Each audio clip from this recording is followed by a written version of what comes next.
नारायण शेष सैया पर विश्राम करते करते निद्रा आ गई।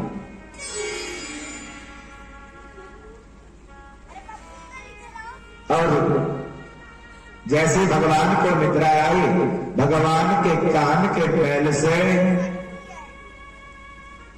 दो दैत्य प्रकट हो गए।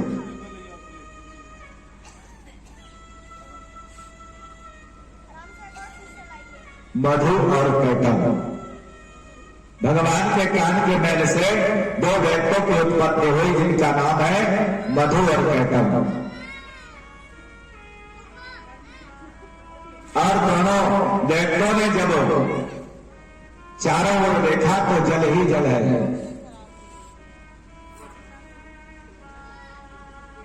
मन में विचार किया कि हमारा जन्मदाता कौन है।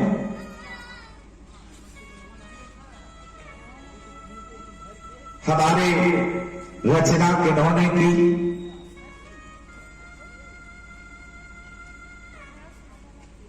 और अपने जीवन का सार जानने के लिए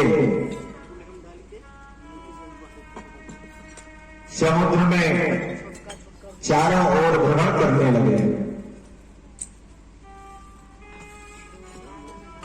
जब चारों ओर जाने पर देखा कि कोई दूसरा जीव दिखाई नहीं देता है। महाराज ऊपर की ओर जाने का विचार किया और ऊपर देखा तो एक दिव्य प्रकाश दिख रहा है।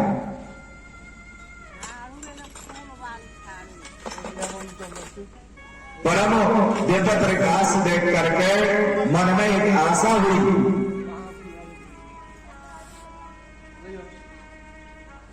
हमारे अलावा इस जल में कोई और भी है।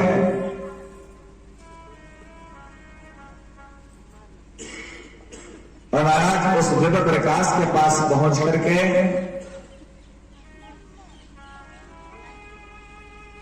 देखा कि मां भगवती का एक दिव्य तेज वहां पर चमक रहा था। और दैत्यों ने मां भगवती का ध्यान और पूजन किया। कहा हमारी उत्पत्ति कैसे हुई और किसने की। उस दिव्य प्रकाश में संकेत किया कि तप करो। और एक शस्त्र मिला हिरण। और दैत्यों ने मां भगवती का कठोर तप किया।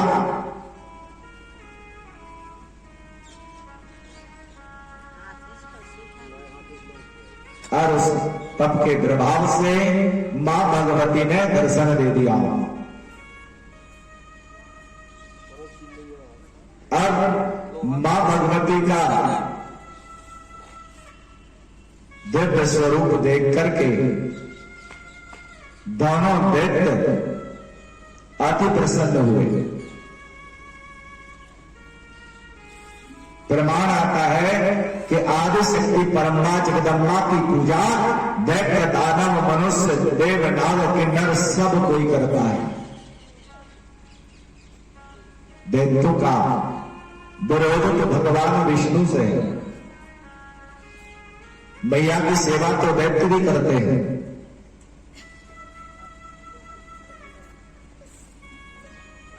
कोई सात्विक रूप में पूछता है तो कोई तामसी रूप में पूछता है। और मां भगवती का पूजन किया, स्तुति की। शाहत्वं वेदशस्त्रादि साहित्यं चैवराजसमो तामसायुक्तवर्ता च वरदोष प्रकाशनम्। कहा महाराज देवताओं ने मैया की स्तुति की। मैया ने कहा वरदान मांगो, मैं प्रसन्न हूं। मन में जो भी इच्छा है वह वरदान मांग लो। उन महान देवताओं ने कहा मैया अगर आप मुझे वरदान देना चाहते हैं तो एक ही वरदान दे दीजिए।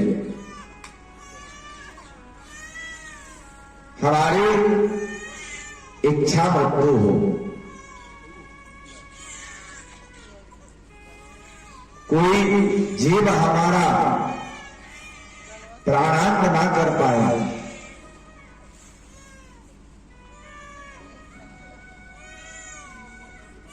इसलिए भैया वरदान सिर्फ एक दीजिए कि हमारी इच्छा मृत्यु हो। मैया ने कहा कि तुम्हारा वचन सत्य होगा।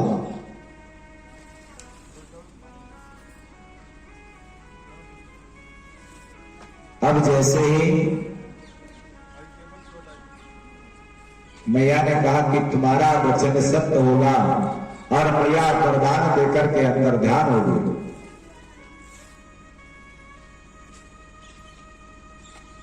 जैसे ही वरदान प्राप्त हुआ तो सबसे प्रथम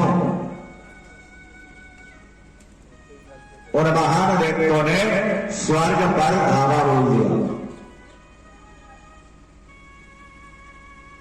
और जाकर के इंद्रासन जीत लिया।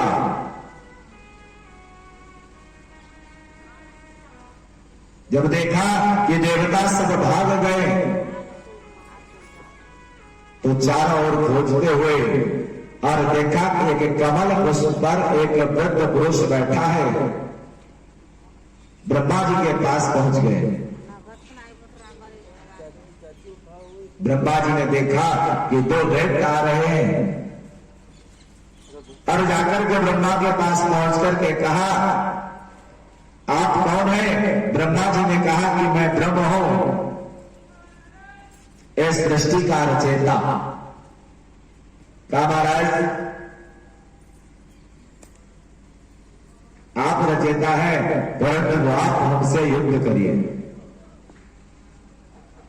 ब्रह्मा जी ने कहा कोई धन मांगता है, कोई दौलत मांगता है, कोई पुत्र मांगता है, कोई वैभव मांगता है, ऐसा जीव पहली बार देखा जो कह रहा है आप युद्ध करिए। अब ब्रह्मा जी ने कहा कि मैं आपसे युद्ध नहीं कर सकता, आप लोग दो हैं और मैं एक हूं और मैं वृद्ध भी हूं, इसलिए आपको उस जगह जाना चाहिए जहां पर आपको योग्य बलशाली पुरुष हो। क्योंकि कहा गया है कि विवाह मित्रता और शत्रुता बराबरी में होनी चाहिए। अगर ये तीनों बराबरी का अपना स्तर भिन्न होते हैं तो जीवन में बहुत कठिनाइयां होती हैं। इसलिए आप दोनों भ्राता भगवान नारायण के पास जाएं, वह आपकी मनोकामना पूरी करेंगे। अब उन दैत्यों ने जैसे ही सुना कि नारायण के पास हमारी मनोकामना पूरी होगी तो भगवान ब्रह्मा को छोड़ करके भगवान विष्णु के धाम के लिए चल दिए। क्योंकि वह महादैत्य भगवान के ही मैल से उत्पन्न हुए और पुनः उसी स्थान पर पहुंच रहे हैं। भगवान नारायण को देख करके दोनों दैत्यों ने कहा नारायण आप मुझसे युद्ध करिए। भगवान ने कहा मैंने आपका कुछ बिगाड़ा नहीं है, आपने मेरा कुछ हरण नहीं किया, तो मैं युद्ध क्यों करूं?